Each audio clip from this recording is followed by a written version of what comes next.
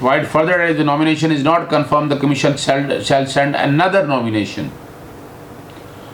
The committee shall send the name of the nominee confirmed by it or to deem to have been confirmed to the Prime Minister, who shall forward the same to the President for appointment. No action.